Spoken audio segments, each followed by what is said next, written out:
Okay, folks, thank you. First podcast of 2022. And of course, we were always going to kick off with our wonderful partners from Denbigh High School who are brilliant. I love going in there. They'll share our values and ambitions for the young people of Luton. Talking of which, this one is for our Year 11s. It's a Year 11 special to provide some further information, advice and guidance to our Year 11s and to their parents as they prepare for their next steps. And I'm delighted to be joined by a really good friend of the college, Jay, and their two wonderful students. Hopefully they'll become ours as well, Tyra and Azan. And the purpose of this is just really for you to fire questions at us. For those people who are listening to this podcast, just let you know, I have no idea, neither does Amanda, what questions we are going to be asked. So I'm hoping you're going to be gentle with us. So, Jay, over to you, and Azan and Tyra. Morning to all of Luton Sixth Form. Thank you, Atta, for having us. This morning I have Azan and Tyra, who are two current Year 11s. We've discussed over the last couple of days a couple of questions, and we just wanted to pick your brains really about a couple of things. So I'll hand over to Tyra to ask the first question. Thank you, sir. To be fair, I'm just curious as to what happens during the interview process. Okay, I think this one is probably for Amanda, who's our head of admissions. There's also Anissa there. So, Amanda, over to you for that one. Hello, Tyra.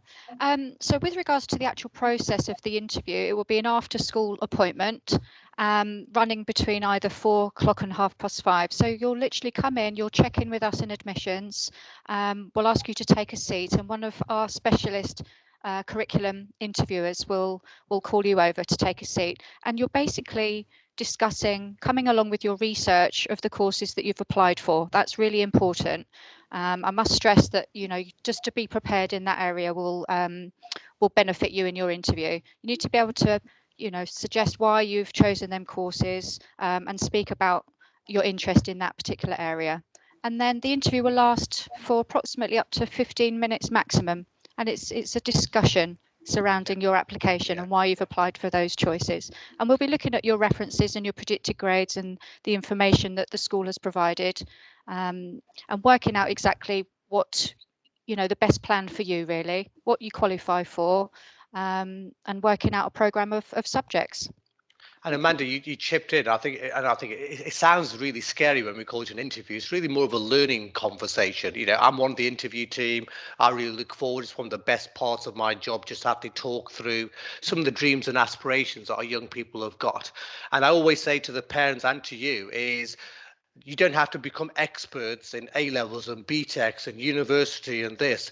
That's what you pay us to do. Let us actually listen to you, and we'll put together a personalized package that meets your needs. And I always say, choose subjects and courses that you love and you enjoy and you're good at as well, and bring them three together. And I guarantee we'll support you all the way to give you a package which actually meets your aspirations and your dreams. Thank you. Amanda, can I just ask a question on top of the interview process? Our pupils are going to engage in their second set of PPEs when they return. So some of them will be halfway through doing them, and some of them would have had their results. Would you like them to bring their most up-to-date results when they come to your interview? I think, to be honest, Jay, we need to keep the process fair and equal for everybody. So the grades that you've first submitted to us, that's what we'll be interviewing all of the applicants on, to keep the process fair and equal. So yes, we won't be making any changes. Just, I think basically the grades will change throughout the year as you have additional further internal tests, and students will have a final interview in August. That's when we work out the programme for everybody and finalise the choices. I was just going to say, it's the start of a process, not the end of a process, because it's a fluid process, because that's how young people are. They change their minds. So if we had a really rigid process, that wouldn't fit in with how our young people operate. So we're quite fluid in terms of actually the process. So by the time they walk through our doors in September, we want them to be really happy and really engaged and motivated on a course that really fits in with what they want to do. Perfect, thank you. Azan, if I hand over to you for another question.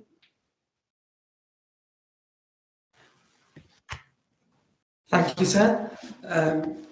I would just like to ask, what happens if I do miss the call for the interview? What if I miss like any information that's needed? Is there any consequences as well? Hello, San. The way that will be communicating to you for your interview is via your email, your registered email address at the point of application. So that's where you'll be finding out about the date and time for you to come in. And, you know, obviously, if that appointment's not suitable for you or you need to change that, just get in contact with us and we can work out a different day and time to suit. Because we understand life sometimes gets in the way, so we will try to have to get you back in. If we keep on missing each other, then I think the only downside is I'll have to come round your house, you'll have to make me tea, and we'll have a conversation in your living room. That's the only downside, so I'll just keep a lookout for your emails, guys. All right, thank you. So I just wanted to ask a question coming back onto the missing the calls from the parents' point of view. Quite a lot of our parents have asked, did they need to attend and support the young people in the interview? We will always welcome the support of parents. That's really important. We do, however, need to limit numbers of people coming into the building. So we would ask for one adult maximum to attend if the young person would like the support of a parent. Yeah, Jay, I think we'd love parents to be there. I think, I've got a 16-year-old daughter and she probably would hate me to be there if I'm honest with you. But it's really important that actually things don't get lost in translation because we have such a detailed conversation and sometimes a lot of pressure then for the young person to go back home and then talk about, well, hang on, we were going to do this and they've said this. And if the parent is part of that conversation from the start, they can see why we've made those decisions. We want to work with our parents, not against them. So yes, I love having parents as part of the conversation. Perfect, thank you. Tyra, if I hand over to you for the next question. Thank you, sir. I'd like to ask about our grades, like in terms of what grades we would need due to the fact that some people have strong points in like maths, science, and English.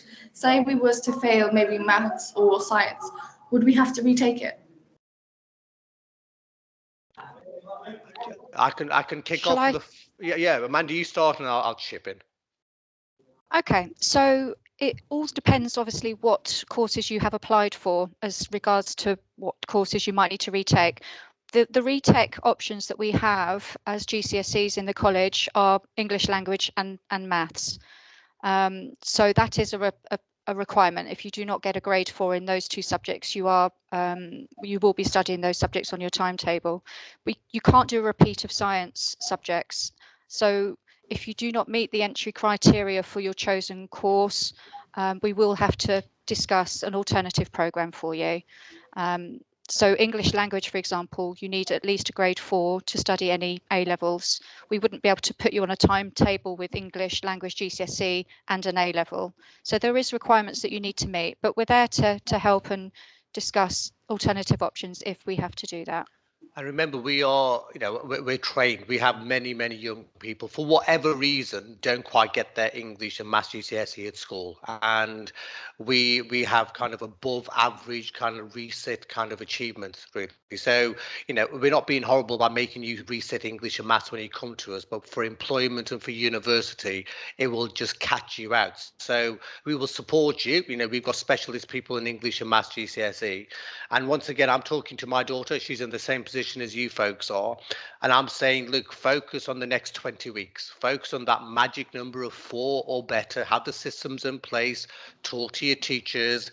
There's no substitute for hard work. And I want you to come into the interview with so many great GCSEs that you give me a problem that there's so many courses out of our 90 subjects that we think, oh my God, what do we choose? It always actually kind of saddens me when a young person says, I could have worked harder. I could have got that 5, sir, if I'd worked harder. Now's your moment. Now's your moment to have to use the next 20 weeks to get the best GCSE grades that you can get. And then let us do the kind of heavy lifting for you when we sit down and have that interview.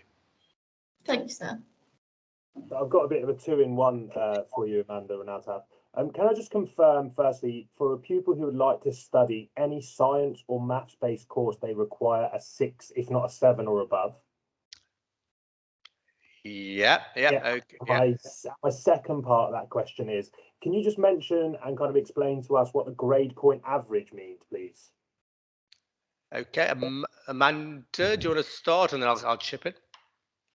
Yep. So to work out your grade average, you will have a set of predicted grades now. So you can give yourself a rough idea, and you are calculating how many GCSEs you will be studying, and then you would work out an average of those scores by adding up all of your predicted grades for each of your subject and then dividing by the number of GCSEs that you're actually studying. And that brings you your average score.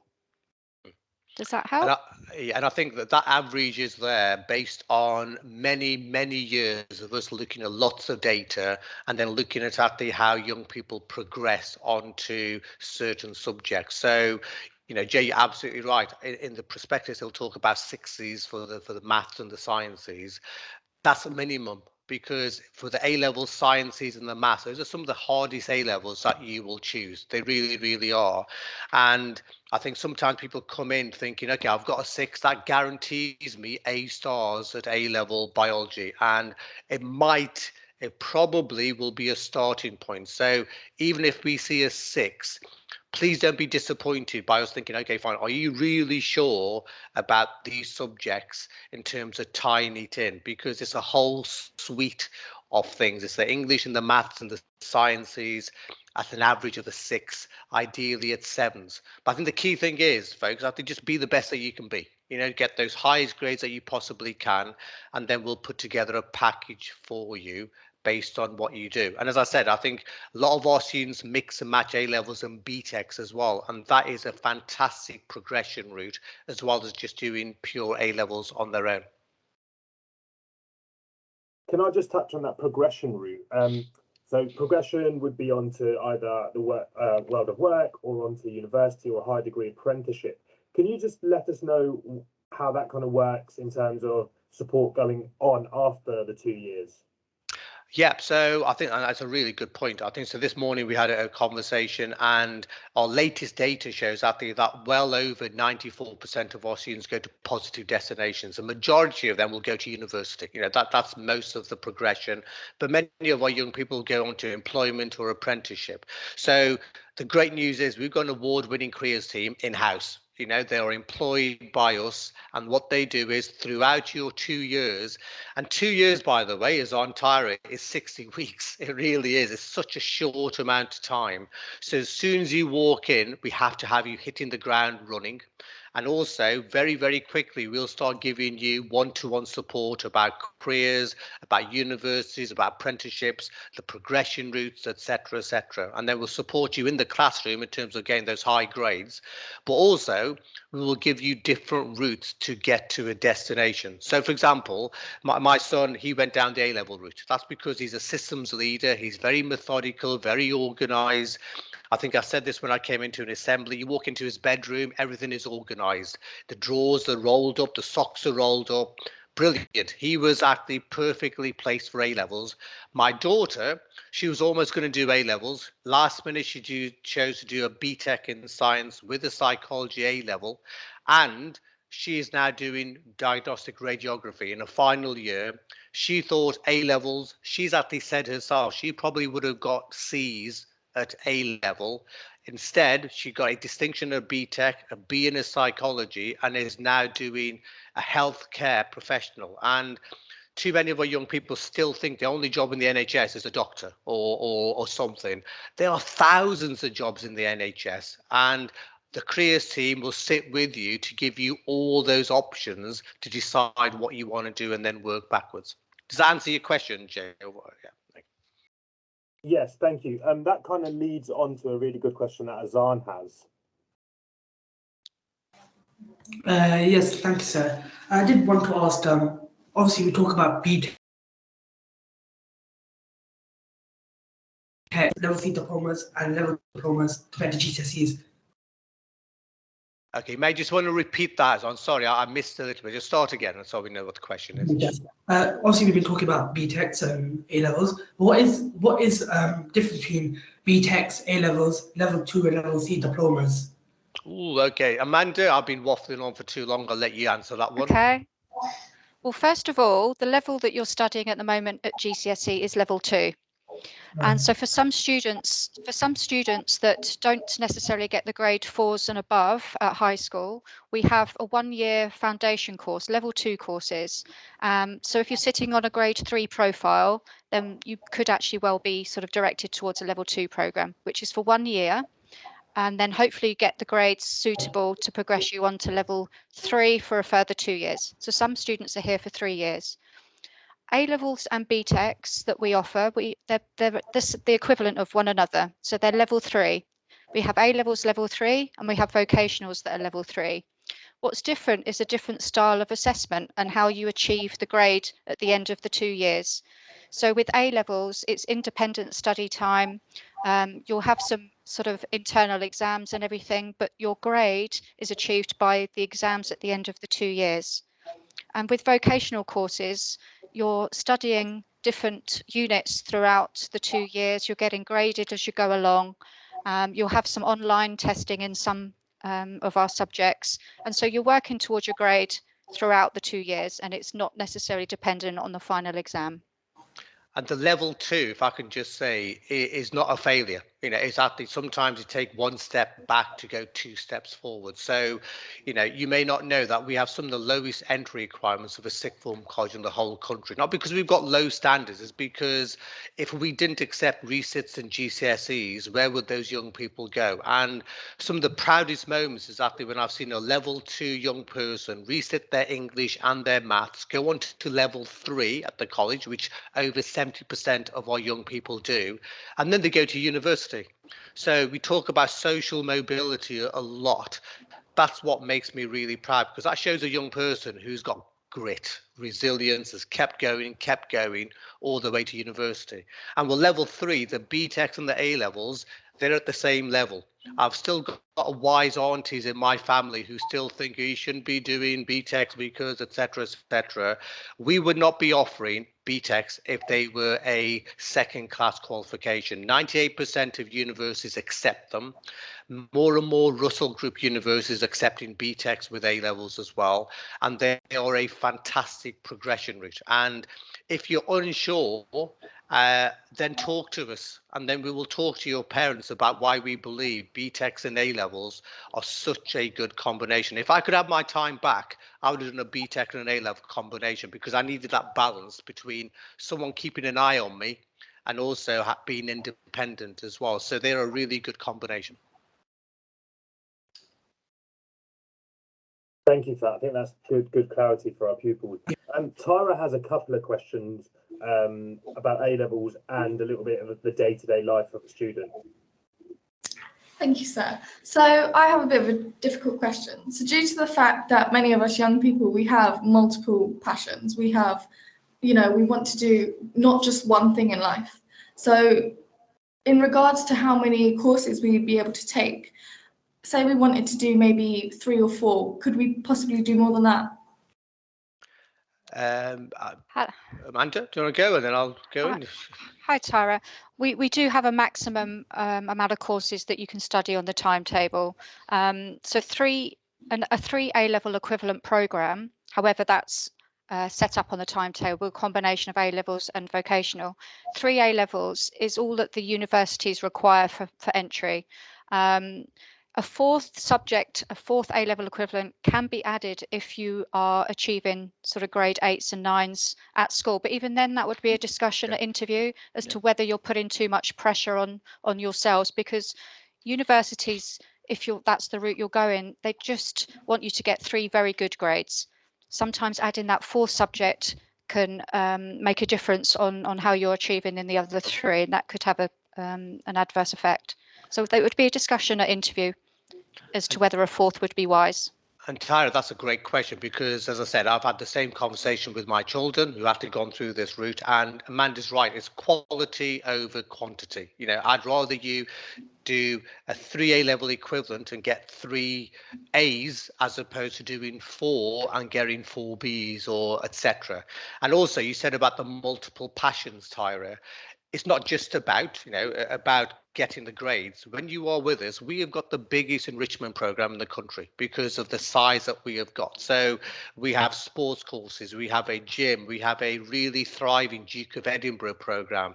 We've got, performances. And so it's the rich tapestry that we want you to leave Luton Sixth Form College with. So when you move on to employment or university, you've got communication skills, you've got team working skills, as well as academic skills. And if you're focused solely on the academia, there's so much that you would be missing out in terms of the life of a Luton Sixth Form College student.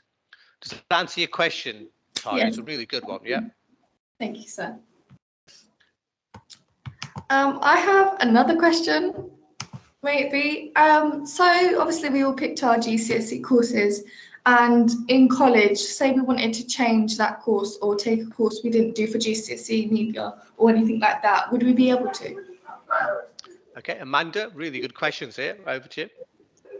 Can I just clarify, Tyra, do you mean that you've selected the courses at application, you've been offered them courses and you want to change while you're a student? Is that what you mean? Sorry. No, I mean, say we studied business and media for our GCSE in high school, and then in college we chose to do a completely different course like psychology and citizenship. Yeah. To be honest, that's exactly how a lot of students will be in that position, because a lot of the courses that we offer are ones that you haven't studied at GCSE. So this is when it's really important that you put in the groundwork before interview and throughout this year. Really do your research, ask your questions. You've got to make sure that you really know what you're getting into and that you're going to enjoy this subject. We can discuss the process. Some students at the beginning of the year, there might be the facility to change a course, but that's not guaranteed. So it's about putting in the work at this stage now. And I think the key word is research, folks. There's a wonderful tool I shared with my youngest daughter, and I said it's called Google. Actually, so that you just type things in and you get lots of information out, and then you can then talk to the interview. So I love it when young people come in prepared and have done the research and they're asking me really intelligent questions. And because of the range of courses that we've got, as I said, we've got the biggest range of courses in a 200-mile radius. It's impossible for schools to have done the subjects that we offer. So, for example, psychology. There'll be some schools who offer psychology at GCSE, many schools that won't. That would be madness for us to then close the door because of the choices of different schools. So I think Amanda's right, Tarek. Do your research. Are you choosing subjects because someone's told you to do them, or you're following someone else, or do they make your heart sing, really? Because I did psychology and I didn't mind reading a textbook in my own time because that wasn't a chore. It was something I loved, and I loved reading around the subject. Does that answer your question, Tyra? Yes, it does, sir. Thank you. Sorry, Tyra, can I just interject before you ask your next one? What a lot of our pupils have asked, do I need to now study law to go on to do law at university? Which kind of links into what we're speaking about. The answer is no. I think people get surprised. And actually, it won't harm you, but you don't even have to study A-level law to do law at university, because the first year of a university, they will cover the first year. So, I think with law and a degree, think wider. What is law doing? It's about reading. So when people say, I want to do law at uni, I said, do you like reading? Do you read books? Oh no, I don't like reading. Well, you'll be doing a lot of reading then, really. So think about English literature and history. How do you like those subjects? Because when people give you content, are you able to actually then understand the content and actually then turn it into an answer? So it's much, much more nuanced, much more subtle. That's why talking to the interviewing team is such a good idea. Thank you.